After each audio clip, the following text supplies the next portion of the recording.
সারাদিন এই দুনিয়াটা নিয়ে ভাবি, নারী বলেন আর পুরুষ বলেন, হায় হায় হায় হায়, যুবক বলেন আর বৃদ্ধ বলেন, সবাই ভাবতেছি এই জীবনটা নিয়া আর এই দেহটা নিয়া। আজ পর্যন্ত ভাবলাম না কবর নিয়ে। অথচ যারা ভাবছে, হাজারো লোক দুনিয়াতে আছে যাদেরকে রাজত্ব ছুটায় দিছে ভাবনা। ইব্রাহিম ইবনে আদহামকে 4 ভাবনায় রাজত্ব ছাড়ায় দিছে। সবাই বলছে, ইব্রাহিম রাজা হিসাবে তো আমাদের কাছে তোমার চেয়ে উত্তম কেউ আমরা আজ পর্যন্ত পাই নাই। তুমি বড় ন্যায়প্রায়ণ বাদশাহ ছিলা, তোমার জন্য তো জান্নাতের উচ্চ শিখর ছিলই ছিল, কিন্তু তারপরও রাজত্ব কেন ছাড়লে?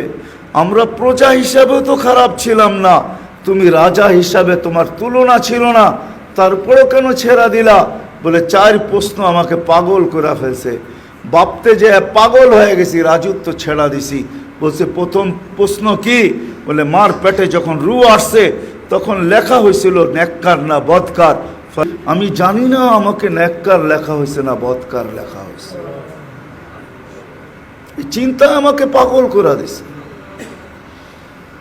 এখন যদি প্রশ্ন করেন বদকার লেখা হইল, চিন্তা করলে কি হবে? না, আল্লাহর রসুল দোয়া শিখাইয়া দিছেন, হাসান হোসাইনকে দোয়া শিখাইছেন। হাসান হোসাইন এই দোয়া যতদিন রু থাকে অতদিন পড়তে থাকো, কাজে দিতেও পারে, কাজে দিবে পড়লে। কি দোয়া?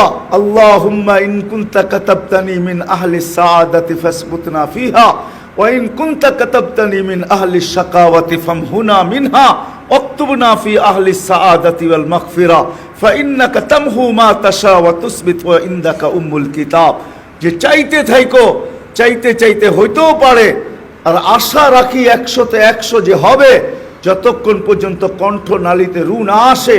এই উম্মতের জন্য সুযোগ আছে, যদি ভাবতে থাকে আর চোখের পানি ঝরাইতে থাকে, আল্লাহ যদি সাকিও লেখা থাকে তো আল্লাহ ওইটাকে মুছায়া নেককার লেখা দিবে।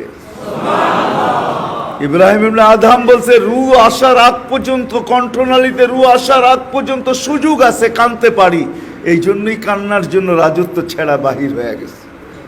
বলছে ইব্রাহিম, দ্বিতীয় প্রশ্ন, বলে মৃত্যুর সময় 2টা সম্বোধন হবে, আইয়াতুহান নাফসুল তাইয়্যিব অথবা আইয়াতুহান নাফসুল খাবিস। পবিত্র রু বলা হবে অথবা অপবিত্র রু বলা হবে। ফালা আদরি মাযা ইউখাতিব, আমি জানি না আমাকে কি সম্বোধন করা হবে। বিদায় চিন্তায় পাগল হয়ে গেছে। এই জন্যই সারা দিন কাঁদি, মরুতে পড়া দিনে কাঁদি, রাত্রে জঙ্গলে কাঁদি, অথবা রাত্রে দিনে জঙ্গলে কাঁদি, রাত্রে মরুতে কাঁদি। আর কাঁদি আর আল্লাহকে বলি, আল্লাহ সম্বোধন যেন খবিস রু বইলা হয় না হয়, পবিত্র রু বইলেই যেন হয়। কেননা পবিত্র রু যদি সম্বোধন হয়, যদি ফেরেশতা সম্বোধন করে পবিত্র রু, তাহলে পবিত্র রু হিসাবেই আমার সাথে ব্যবহার করবে। ওই ব্যবহারগুলো হাদিসের ভিতরে আছে, কি ব্যবহার করবে? অপবিত্র রু হিসাবে যদি ব্যবহার করে, তাহলে কি ব্যবহার করবে এটাও হাদিসে লেখা আছে, কোরআনে লেখা আছে। অপবিত্র রুর সাথে কি করবে ওটা খোলার সময় নাই।